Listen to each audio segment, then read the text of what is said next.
नरेंद्र मोदी की जबान से आप कभी नहीं सुनेंगे कि आरएसएस ने इस मुल्क की आजादी के लिए अपना खून या पसीना बहाया।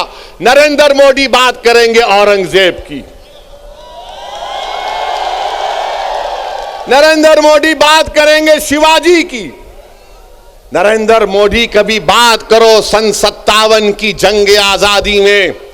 बताओ ये लोग आज जो नफरत फैला रहे हैं इनका क्या रोल रहा? इनका कोई रोल नहीं रहा। बात करते हैं तो जिना की बात करते हैं। अरे इसी सरजमीन से हमने टू नेशन थियोरी को रिजेक्ट किया, मुस्तरद किया। हमने इंडियन नेशनलिज्म और कॉम्पोजिट कल्चर की बात की थी कि भारत को बचाना है। ये भारत जो हमारा देश है, हमारा वतन अजीज है, इस भारत का कोई मजहब नहीं है। ये भारत ना हिंदुओं का है, ना मुसलमानों का है, ना ईसाइयों का है, ना सिखों का है। ये भारत किसी का भी नहीं है। ये भारत सबका है, चाहे वो खुदा को मानता हो या ना मानता हो। ये भारत की खूबसूरती है। बीजेपी इसको सिर्फ एक मजहब से जोड़कर ये बताना चाहती है कि ये मुल्क सिर्फ एक मजहब का है या एक आरएसएस की आइडियोलॉजी के मानने वालों का है। आरएसएस वालों, तुम क्या एक मिसाल पेश कर सकते हो कि मुल्क की जंग आजादी में तुम्हारे कौन से लोगों ने अंग्रेजों के खिलाफ आजादी में हिस्सा लिया?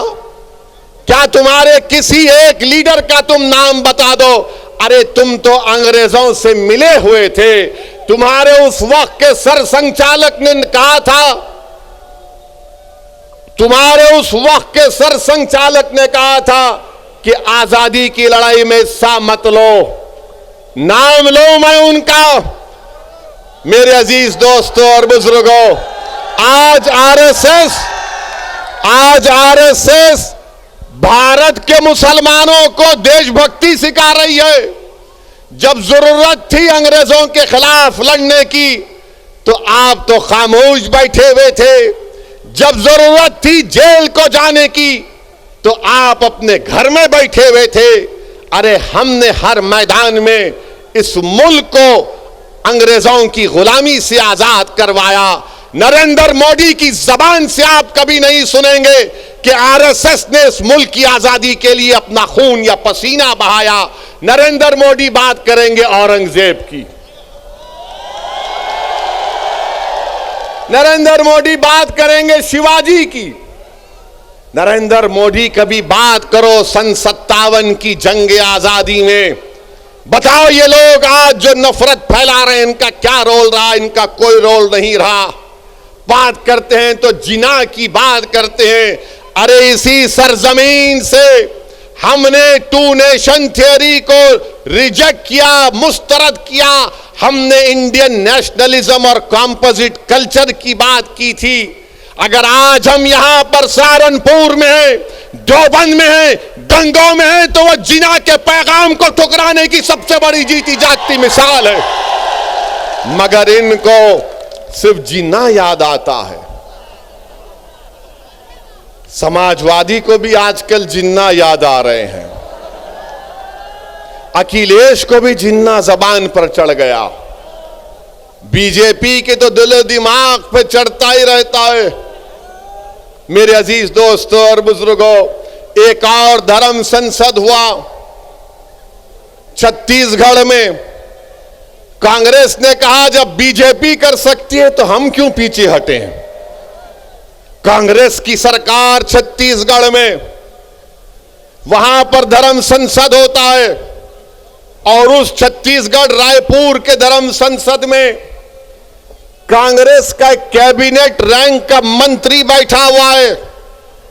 बीजेपी के बड़े बड़े नेता बैठे हुए हैं और उसमें से एक महाशय ने महात्मा गांधी को गाली दे दी, गोडसे की तारीफ कर दी और साथ में मुसलमानों के खिलाफ जहर बका।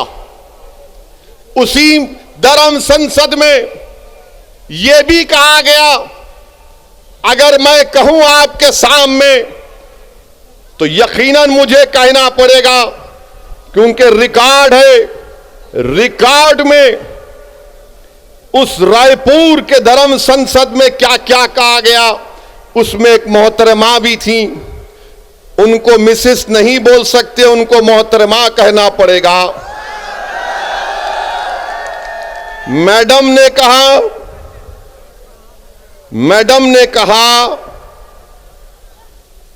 कि मैडम ने कहा कि धर्म संसद इसीलिए हम कर रहे हैं क्योंकि बच्चियां 18 साल की उम्र में दूसरी जात के लोगों के साथ भाग जाती।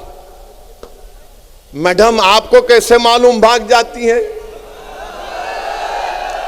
और फिर मैडम ने कहा कि धर्म संसद इसलिए कर रहे हैं, हमारे दलित भाइयों से कह रहा हूं, हमारे पिछड़े समाज के हमारे हिंदू भाइयों से कह रहा हूं, वो कह रही हैं कि इस मुल्क में रिजर्वेशन को खत्म कर देना चाहिए। ये मैडम ने कहा। एक ने कहा अगर इंसानियत को बचाना है, ये रामदास इनका नाम है, बच जाइए। रामदास ने कहा कि अगर इंसानियत को बचाना है तो मुसलमानों को खत्म कर दो। अगर वो बात असदुद्दीन ओवैसी आज उसका 5% भी कहता तो जितने मंच पर लोग बैठे हुए 2 घंटे में पूरे थानेदार हमको लेके चले जाते, अपना दामाद बना लेते जेल में। रामदास कह रहे हैं कि इंसानियत को बचाना है तो मुसलमानों को खत्म कर दो। और एक मोहतरम कह रहे हैं कि अब हमको हिंदू राष्ट्र बनाना है। ये कांग्रेस की सरकार है,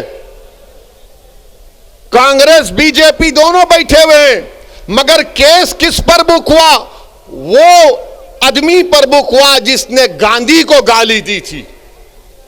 क्या गांधी भारत के मुसलमानों से बड़ा है? मेरा मानना यह है कि गांधी भी बराबर है, भारत का हर नागरिक बराबर है।